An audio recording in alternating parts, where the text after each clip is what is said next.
todo comienza con la selección de materiales con que vamos a hacer nuestro producto.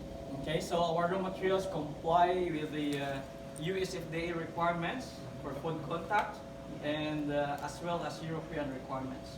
Que todos los materiales tienen que cumplir con las normas de poderse tocar de los Estados Unidos e Europa también. Yeah, so we make sure that we have the special package of ingredients for our raw materials and there's no toxins on it. Sí, tenemos que testear que nuestro material no tenga toxinas bajo ningún concepto. Okay, so every raw materials that came into this plant, we're doing evaluation. So we're doing, in some polyolefins, we're doing the physical testing, we're doing the mechanical testing also. So for mechanical test, we're measuring the MFI. We have the equipment there. Pues, no cuento más. Todavía tenían que entrar acá, tienen que tener las pruebas físicas, okay, todas las pruebas que vamos haciendo, una por una, a medida que van entrando los materiales. Okay, so for physical testing, we are checking the clarity, and we are checking the uniformity of the pellets also. Make sure that they are uniform. Vamos, la claridad y la uniformidad de los pellets que entran. And we used to compare it with the return samples also. So we have a retained samples, approved material for certain grades.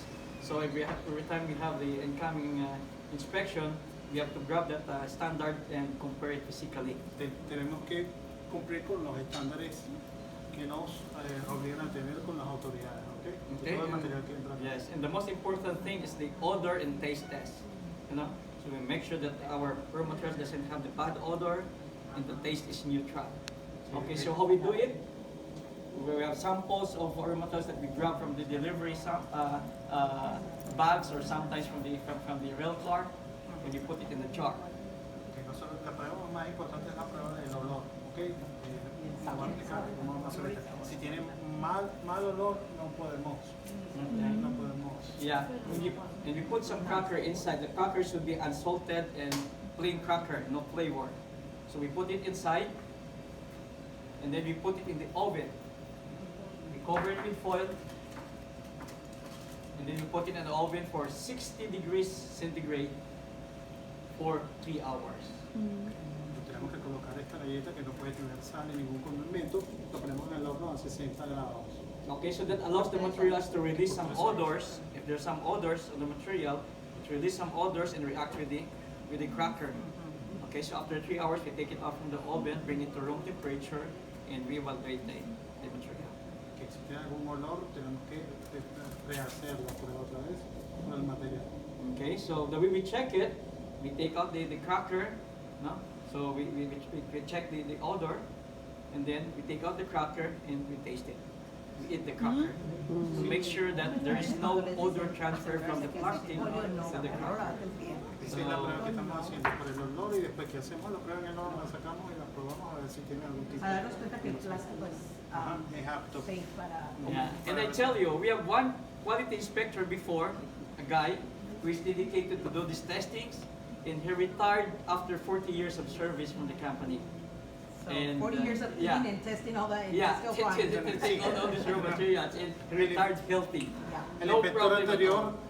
se retiró luego de 40 años de hacer estas pruebas, así que hay garantía de que Yeah, so that's one good proof that our material is really good, no toxins, Que right? sigue vivo. Right. sigue Yeah. vivo. Yeah. Y saludable. Bueno, quién Yes. sabe, pero ahí sigue vivo. Yeah. So once the material are cleared, no contamination, physical properties are within our standards, so they're ready for use. Okay, so here we are, we're producing products, right?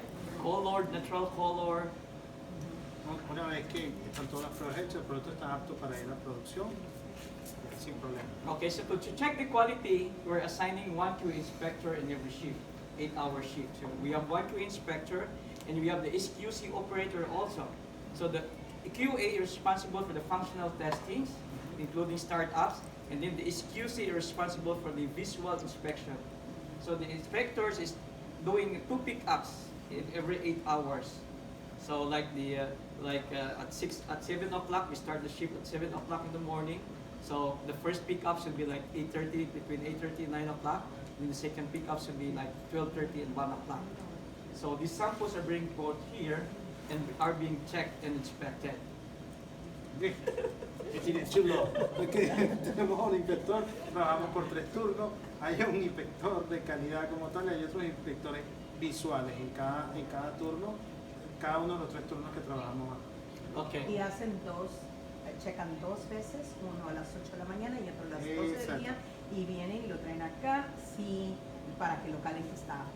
Por Sí. eso lo resumió que en cada turno, o sea, porque tiene diferentes turnos. Yeah. But on top of that, we have a separate inspector also, the SQC, who's doing the hourly pickup.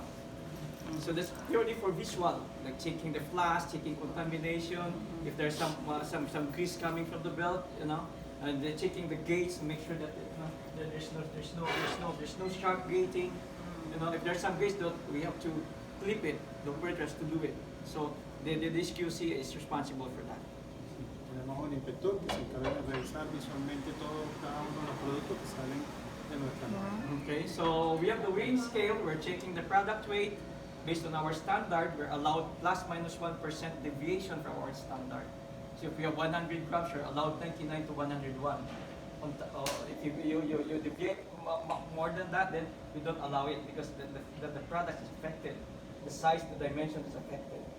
You know, and plus more, if you're putting more materials on your product, it's costing us more, right? So we don't allow that. Okay.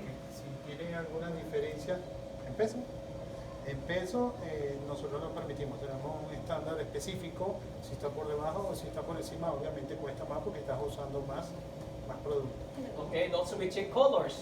To check colors, we have the computer, we have the Minolta colorimeter, so it measures the colors, it will give you the values of delta E.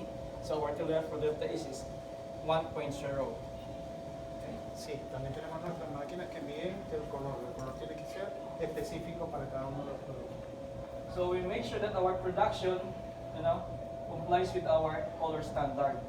So the first time we produce a certain color with certain item, we establish a color sample. So the ones which are tagged there, these are the approved color samples.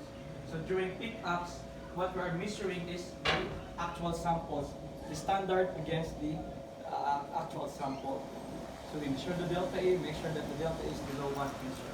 Y lo que hacemos es comparar con nuestro estándar de producción. En cada uno de los turnos escogemos muestras y lo comparamos con otros ejemplos para saber si estamos cumpliendo con el estándar de producción. Okay, so the next thing is the functional testing. We know that all round seals are guaranteed for spill proof. Correct. You know? So all the round seals should be leak proof. Okay, so we're testing this within 24 hours. You know? So we make sure that, you know, we rotate the positioning to make sure that the 360 is covered. Because if you have some sink marks there on the top and you're just testing this way by position, you will never detect that problem there on top. So you have to rotate it until you cover the 360. Que los sellos redondos tienen que ser a prueba de RAM. So- Por eso los probamos 24 horas en distintas posiciones para saber si por alguno de los bordes hay algún derrame. Yeah, so when you shake it, and then it doesn't leak. Okay. And also, we're doing the warm water test to check the shrinkage of our products and then make sure that it stays flat at warm temperature, because there are some plastics that during cold condition, they're flat, they're stable, but once you put it on hot temperature, it starts to warp or distort them. So we make sure that at hot and cold temperature, it stays flat, stable. Ponemos nuestros envases bajo presión de agua para saber si son estables 100%. ¿Okay? Okay, and also we have the microwave also for our functional testing. But I want to make mention of this microwave, because some of the new model of microwaves now are equipped with convection cooking, right? So we have the regular microwave, and then it has a special feature of convection. Our Tupperware products are not designed for convection cooking, so you have to remind our customers on that, because there are times that, yeah, because there are times that one time we received a complaint about the burning of this stock cooker. Yes. It will never burn on our regular microwave. But the problem is when you expose it to convection cooking, there's a tendency that we'll get that bubbles. Bubbles, yeah. Yes, that's the Yeah. burning. So that's the because overheating. it's a conventional oven / microwave oven. It was like a combination. They do that at houses. No, not the conventional oven, because this one is only for microwave. Yeah. And then Sí there's nos no puede convection. traducir. Hold on, Yeah. time out. Ya, ya, sí. Es una prueba muy importante que hay que hacer en nuestro producto en los microondas, ¿ok? La estabilidad de nuestro producto en los microondas. Por lo largo de la explicación lo voy a resumir. Hay dos tipos de microondas, ¿cierto? El convencional y el microondas. Regular. Hay unos- El regular es el microondas, el otro es conventional. El convention, ¿ok? O sea, han habido algunas quejas porque no todos los productos son para los dos tipos de microondas y a veces se hacen burbujas por este tipo de uso, ¿ok? Yeah. So just to remind your customers to make sure that if they have the oven which are equipped with convection, if they're using Tupperware, no convection, No convection. no convection at all. How about the ultra press? The same thing. It might